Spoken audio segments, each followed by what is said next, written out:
nandito ako sa ating tinanim na mangosteen. Maliit pa nga, pero I grab the opportunity to plant this season kasi rainy season. Kasi dapat nga smart ka to dive every opportunity. Tingnan nyo. Ito ay mangosteen, napakataba. Ito ang treasure natin ito sa farm. Oh. Buhay na siya. Wow. Buhay na buhay. Ang sigla, ang taba kasi ang ganda ng lupa. You know what? This is my prayer. Where is your location right now? Where God is planting you? Parang mangosteen.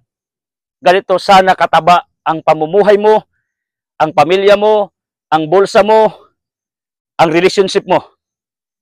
Kasi ito ang aking paniniwala. Where God is planting you, He believes that you will blossom, you will boom, you will grow. Okay? God bless you.